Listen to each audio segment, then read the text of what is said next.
ஜனவரி மாசம் பிரபலமா இருந்த பென்குயின், இப்ப வரைக்கும் பிரபலமாவே இருக்கிற பஞ்ச் மங்கி, இதெல்லாம் பார்த்த பிறகுதான் இது மாதிரி ஒரு காணொளி பண்ணணும்னு எனக்கு தோணுச்சு. ஏன்னா மனுஷங்க கிட்ட இருந்து நமக்கு எப்படி பாடங்கள் கிடைக்குதோ அதே மாதிரி இந்த இயற்கை கிட்ட இருந்தும் நமக்கு பாடங்கள் கிடைக்குது. விலங்குகள், பறவைகள், மீன்கள், செடி கொடிகள் இதெல்லாம் கூட நம்ம வாழ்க்கைக்கு தேவையான பாடங்களை சொல்லிதான் தருது. சில சமயம் மனுஷங்க சொல்லித்தர பாடத்தை விட இயற்கை சொல்லித்தர பாடம் சுவாரஸ்யமாவும் இருக்கு, நல்லாவும் புரியுது. அதனால இந்த வாரம் இயற்கையிடமிருந்து நாம் கற்றுக்கொள்ள வேண்டிய பாடங்களை சுவாரஸ்யமான தகவல்களோட சேர்த்து உங்களுக்கு சொல்லித்தர போறேன். வணக்கம், உங்க கூட பேசிட்டு இருக்கிறது சபரி. நான் இந்த சேனல்ல தொடர்ந்து நிறைய புத்தகங்களை அறிமுகம் செஞ்சு வைக்கிறேன். புத்தகங்கள்ல இருக்கிற கருத்துக்களை சுவாரஸ்யமான தகவல்களோடு சேர்த்து, கதைகளோடு சேர்த்து சொல்லி கொடுத்துட்டு வரேன். உங்களுக்கு இது மாதிரி காணொளிகள் பிடிக்கும்னா என்ன தொடர்ந்து ஃபாலோ பண்ணிட்டு வாங்க. அந்த வரிசையில இன்னைக்கு நம்ம பார்க்க போறது இயற்கை நமக்கு சொல்லி தரும் வாழ்க்கை பாடங்கள். முதல் பாடம், இன்டெலிஜென்ட் காம்ப்ரமைஸ், புத்திசாலித்தனமான சகிப்புத்தன்மை. இதை நமக்கு யார் சொல்லி தராங்க தெரியுமா? காகம். உங்களை நிறைய பேருக்கு தெரிஞ்சிருக்கும், பறவைகள் கூடு கட்டி அதுல முட்டை போட்டு தான் குஞ்சு பொரிக்கும். ஆனா சில பறவைகள் அதுக்கு விதிவிலக்கு. அதுல ஒண்ணு குயில். இந்த குயில் இருக்குல்ல, அது என்ன பண்ணுமா, தான் கூடு கட்டி அதுல எல்லாம் முட்டை போடாதான். காக்காவோட கூடு எங்க இருக்குன்னு தேடி கண்டுபிடிச்சு அங்கதான் கொண்டு போய் தன்னோட முட்டைய போடுமா. காக்காவும் அந்த முட்டையை அடகாத்து குஞ்சு பொரிக்குமா. ஆனா யோசிச்சு பாத்திருக்கீங்களா, இந்த காக்கா என்ன அவ்வளவு பெரிய முட்டாளா?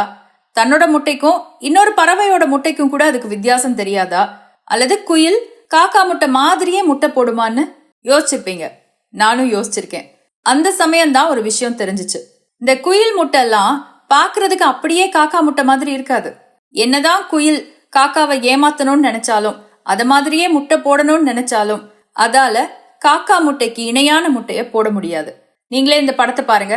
காக்காவோட முட்டை எவ்வளவு அழகான பச்சை கலர்ல இருக்கு, குயிலோட முட்டை எந்த கலர்ல இருக்குன்னு பார்த்தாலே வித்தியாசம் தெரியுதுல்ல. நம்மள மாதிரியே தான் காக்காவுக்கும் வித்தியாசம் தெரியும். பெரும்பாலான காகங்கள் பார்த்த உடனே கண்டுபிடிச்சிரும் இது நம்ம முட்டை கிடையாதுன்னு. ஆனாலும் பாருங்க, காகங்கள் அந்த முட்டைய உடைச்சு வீணாக்குறது இல்ல, அந்த முட்டைய கூட்டுல இருந்து தள்ளி விடுறதும் இல்ல.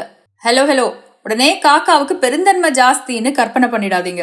காரணம் அது இல்ல. காகமே ஆசைப்பட்டாலும் அதால அந்த முட்டைய ஒழுங்கா தள்ளி விட முடியாது. தன்னோட ரெக்கையாலேயோ காலாலேயோ அலகாலேயோ தள்ளிவிட முயற்சி பண்ணனா தன்னோட முட்டையும் அது கூடவே சேர்ந்து விழுந்து நொறுங்க வாய்ப்பு இருக்கு. அது மட்டும் இல்லாம, சப்போஸ் காக்கா மட்டும் குயில் முட்டைக்கு ஏதாவது பண்ணிருச்சுன்னு வைங்க, நிறைய குயில்கள் சேர்ந்து காக்காவோட எல்லா முட்டையையும் உடைச்சு அதோட குஞ்சுகளுக்கு பிரச்சனை ஏற்படுத்தவும் வாய்ப்பு இருக்கு. இது எதுவுமே காகத்துக்கு வேண்டாம். அதை பொறுத்த வரைக்கும் தன்னோட முட்டைகள் நல்லபடியா இருக்கணும், தன்னோட குழந்தைங்களுக்கு எந்த பாதிப்பும் வரக்கூடாது. அதனால அது குயில் முட்டைகளுக்கு எந்த பாதிப்பையும் ஏற்படுத்துறது கிடையாது. என்ன கூட ஒரு முட்டை 2 முட்டை தானே, சேர்த்து பாத்துக்கலாம் அப்படின்னு பாத்துக்குது. ஆனா இதை வச்சுக்கிட்டு காக்கா ரொம்ப சாதுவான ஒரு பறவைன்னு நீங்க நினைச்சிடக்கூடாது. காக்கா அக்ரெசிவ் ஆச்சுன்னு வச்சுக்கோங்க, ரொம்ப மோசமா பிஹேவ் பண்ணும். இதை வாசிச்சதும் எனக்கு இப்படி தோணுச்சு, நம்மளும் கூட சில இடங்கள்ல கொஞ்சம் இன்டெலிஜென்ட் காம்ப்ரமைஸ் பண்ணணும். அதாவது புத்திசாலித்தனமா விட்டு கொடுக்கணும். அந்த விட்டு கொடுக்கறதுக்கு அர்த்தம் நம்ம ஏமாளிங்கிறதோ அல்லது நமக்கு சகிப்புத்தன்மை ஜாஸ்திங்கிறதோ கிடையாது. நம்முடைய நலனுக்காக அல்லது நம்மளை சார்ந்தவர்களுடைய நலனுக்காக நம்ம கொஞ்சம் அந்த இடத்துல பொறுமையா இருக்கிறோம், அவ்வளவுதான். ஏன்னா நம்ம குயில் முட்டைய தள்ளி விடுறோம் பேர்வழின்னு நமக்கு நம்மளே பாதகத்தை இழுத்துக்க கூடாது இல்லையா? சரியான இடத்துல காரணம் கருதி விட்டு கொடுத்து போறது கூட சாமர்த்தியம்தான். அடுத்தது 2வது பாடம், சில இடங்களில் நீச்சலும் சில இடங்களில் எதிர்நீச்சலும் தேவைப்படுகிறது. இந்த பாடத்தை நமக்கு யாரு சொல்லி தராங்க அப்படின்னா சால்மன் ஃபிஷ். சால்மன் ஒரு வகையான மீன் இருக்குங்க. இந்த மீன் ஆத்துல தான் பிறக்கும், கொஞ்ச நாளைக்கு ஆத்துல தான் வாழும், கொஞ்ச நாளைக்கு அப்புறம் கடலுக்கு நீந்தி போய் அங்க வளரும். கடல்ல கிடைக்கிற சாப்பாடை சாப்பிட்டு கடல் தண்ணிக்கு பழகி நல்லா பெருசாவே வளரும்னு வச்சுக்கோங்க. ஆனா இனப்பெருக்கம் செய்யற காலகட்டத்துல அதால கடல்ல இனப்பெருக்கம் செய்ய முடியாது. இந்த நேட்டல் ஹோமிங்னு சொல்லுவாங்க. அதாவது தம் பிறந்த அதே சூழலுக்கு வந்துதான் அதால இனப்பெருக்கம் செய்ய முடியும். இந்த மீனை பொறுத்த வரைக்கும் கடல்ல இருந்து ஆத்துக்கு வரணும். ஆனா யோசிச்சு பாருங்க, ஆத்துல இருந்து கடலுக்கு போறது சுலபம், நீரோட ஓட்டத்தோடயே நீந்தினா போதும். ஆனா கடல்ல இருந்து ஆத்துக்கு வரணும்னா அலைகளையோ நீரோட்டத்தையோ எதிர்த்து தானே நீந்தணும். இதுல வழியில நிறைய மிருகங்கள் காத்திருக்குமா. கரடி, கழுகெல்லாம் சால்மன் எதிர் திசையில வரும்போது நம்ம கண்ணுல படும், அதை சாப்பிடலான்னு காத்திருக்குமா. இருந்தும் எல்லா ஆபத்துகளையும் தாண்டி அந்த மீன் எதிர்நீச்சல் போட்டு ஆத்துக்கு வந்து சேருமா. காரணம் அதோட குறிக்கோள், புது தலைமுறைய உருவாக்கணுங்கிற ஒரே குறிக்கோள். இந்த என்ஜிசி இருக்குல்ல, நேஷனல் ஜியோகிராபிக் சேனல், அதுல இந்த சால்மன் பத்தி அடிக்கடி எபிசோட்ஸ் டெலிகாஸ்ட் பண்ணுவாங்க. அது மட்டும் இல்லாம நிறைய போட்டோகிராஃபர்ஸ் நான் இப்ப காட்டியிருக்கிற மாதிரியான இந்த படத்தை பிடிக்கிறதுக்கு முயற்சி செய்வாங்க. அதாவது சால்மன் ஃபிஷ் எதிர்நீச்சல் போட்டு வரும்போது தண்ணி எதிர் திசையில பாயிற மேடுகள் மேல அது ஏறி போகும். அது ரொம்ப அபூர்வமான ஒரு காட்சி. அந்த காட்சியை படம் பிடிக்கிறதுக்கு நிறைய போட்டோகிராஃபர்ஸ் இன்ட்ரெஸ்டடா இருப்பாங்க. சின்ன வயசுல பார்க்கும்போது அது ஒரு சுவாரஸ்யமான தகவல், அவ்வளவுதான். ஆனா வளர்ந்த பிறகு அதுவே ஒரு பாடம் மாதிரி தோணுது.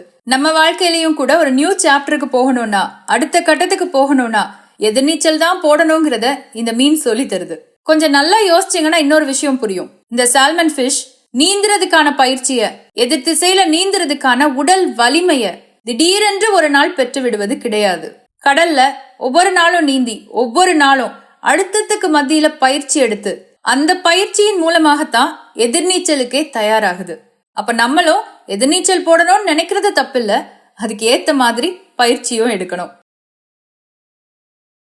அடுத்து 3வது பாடம், கூர்மையான கவனிப்பு மற்றும் கணிப்பு, அப்சர்வேஷன் அண்ட் கால்குலேஷன்.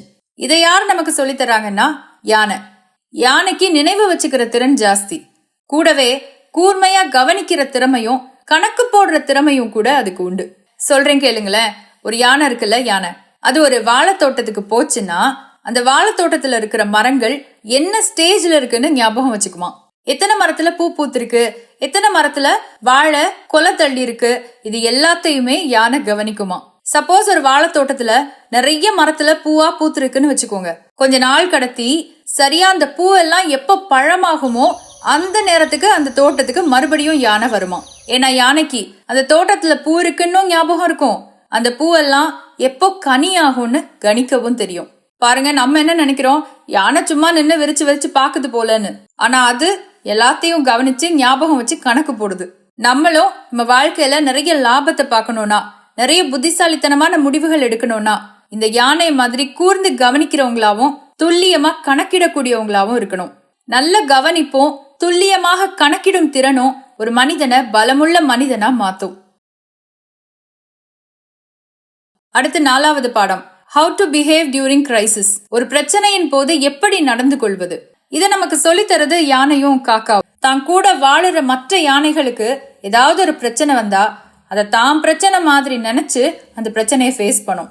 சப்போஸ் ஒரு யானை ஒரு இடத்துல இறந்துருச்சுன்னு வைங்க, யானைகள் எல்லாம் சுத்தி நின்று அஞ்சலி செலுத்தும், தன்னுடைய நண்பனுக்காக அழும். இந்த விஷயத்துல நம்ம எப்படி இருக்கணும், யானை மாதிரி இருக்கணும்.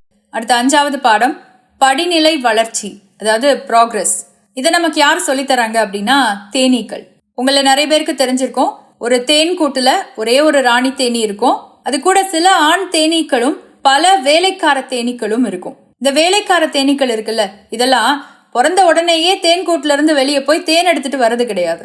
அதுக்கு முன்னாடி படிப்படியா சில வேலைகளை செய்யும். இந்த கேம் எல்லாம் விளையாடும் போது ஈஸி, மீடியம், ஹார்டுன்னு டிஃபிகல்ட்டி லெவல் இருக்கும்ல, அந்த மாதிரி இந்த தேனீக்களுக்கும் ஈஸி, மீடியம், ஹார்டுன்னு டிஃபிகல்ட்டி லெவல் உண்டு.